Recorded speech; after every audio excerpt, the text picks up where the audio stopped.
আমাকে দেখে ভয় পাচ্ছিস? দুনিয়াতে নামাজ কাজা করে তুই আমাকে তিলে তিলে বড় করেছিস। আজ আমি আমার পাওনা বুঝে নেব। আমার হাড়গুলো ভেঙে যাচ্ছে, মাটি আমাকে খেয়ে ফেলছে। কোথায় পালাবি?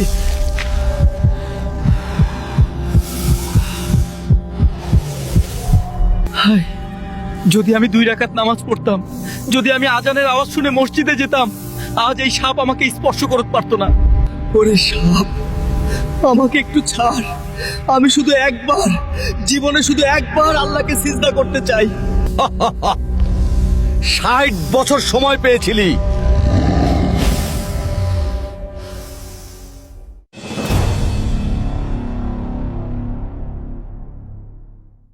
দুনিয়ার বন্ধু বান্ধব, স্ত্রী সন্তান সবাই আপনাকে কবরের গর্তে নামিয়ে দিয়ে চলে এসেছে।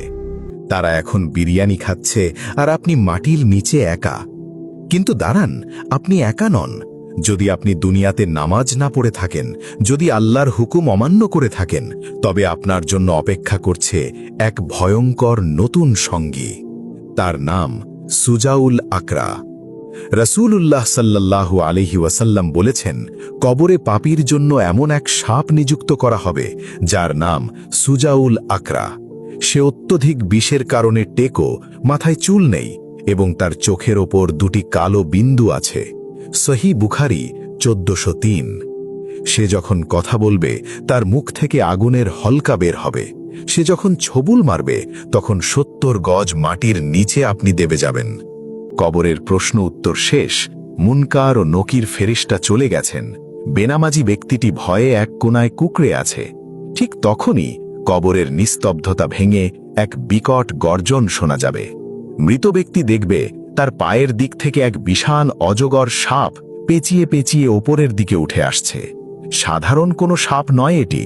হাদিসে এসেছে, এর বিষ এতটাই তীব্র যে এই সাপ যদি দুনিয়ায় একবার নিঃশ্বাস ফেলত, তবে কেয়ামত পর্যন্ত পৃথিবীর মাটিতে আর কোনো ঘাস বা গাছ জন্মাত না।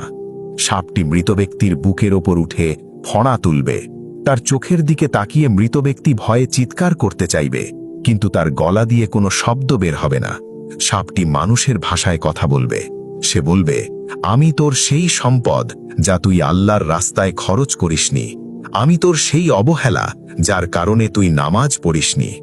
রাসূলুল্লাহ সাল্লাল্লাহু আলাইহি ওয়াসাল্লামের হাদিস অনুযায়ী এই সাপটি যখন একবার ছোবল মারবে, তার বিষের তীব্রতায় মৃত ব্যক্তি 70 হাত বা গজ মাটির নিচে দেবে যাবে। সে আবার মাটি খুঁড়ে ওপরে উঠে আসবে আর সাপটি আবার তাকে ছোবল মারবে।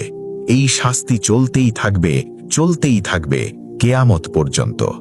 ভাবুন তো, দুনিয়াতে একটা ছোট পিঁপড়া কামড় দিলে আমরা সহ্য করতে পারি না, আর কবরের সেই বদ্ধ ঘরে যেখানে পালানোর কোনো দরজা নেই, সেখানে বিষধর সাপের কামড় আপনি কিভাবে সহ্য করবেন?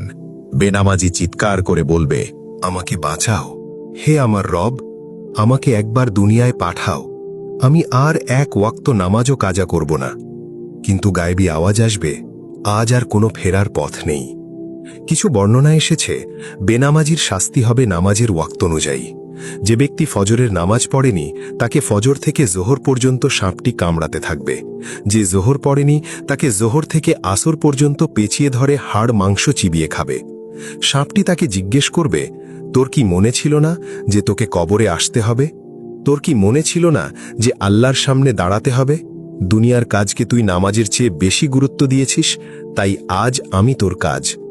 সাপটি তার নখ দিয়ে, অন্য বর্ণনায় এসেছে ফেরেশতারা লোহার হাতুড়ি দিয়ে মৃত ব্যক্তিকে আঘাত করবে।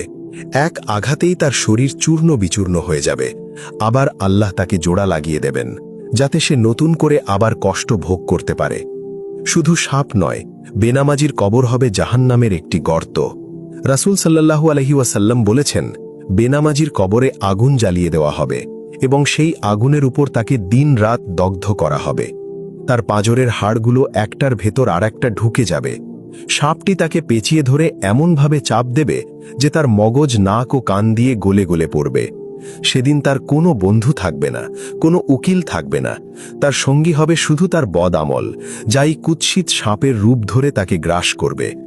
প্রিয় ভাই ও বোন, এই ভয়ঙ্কর দৃশ্য থেকে বাঁচার কি কোনো উপায় নেই? অবশ্যই আছে। রাসূলুল্লাহ বলেছেন, কবরের আযাব থেকে মুক্তি পাওয়ার ঢাল হল নামাজ। যখন আযাবের ফেরেশতা বা সাপ মৃত ব্যক্তির মাথার দিক দিয়ে আসতে চাইবে, তখন নামাজ বা তিলাওয়াত সেখানে দেয়াল হয়ে দাঁড়িয়ে যাবে এবং বলবে, এদিক দিয়ে আসার কোনো রাস্তা নেই, কারণ এই ব্যক্তি আল্লাহর ভয়ে সিজদা করত। যখন পায়ের দিক দিয়ে আসতে চাইবে, তখন তার কদম, মসজিদে যাওয়ার হাঁটা তাকে রক্ষা করবে। আজ আপনি যেই নামাজের জন্য সময় পাচ্ছেন না, সেই নামাজই কবরের অন্ধকারে আপনার একমাত্র পাহারাদার হবে। ভিডিওটি শেষ করার আগে নিজের বুকের উপর হাত রেখে একটি প্রশ্ন করুন, আজ রাতে যদি আমার মৃত্যু হয়, আমি কি সুজাউল আকরার মুখোমুখি হওয়ার জন্য প্রস্তুত? ওই বিষধর সাপ আপনার জন্য অপেক্ষা করছে, যদি না আপনি এখন থেকেই তওবা করেন। আসুন, রমজান আসার আগেই আমরা পাক্কা নিয়ত করি, জীবনের শেষ নিঃশ্বাস পর্যন্ত আর এক ওয়াক্ত নামাজও ছাড়ব না। হে আল্লাহ, আমাদের সবাইকে কবরের সাপ এবং জাহান্নামের আগুন থেকে হেফাজত করুন। আমিন। সবাই কমেন্টে লিখুন, ইয়া আল্লাহ, আমাদের কবরের আযাব থেকে রক্ষা করুন।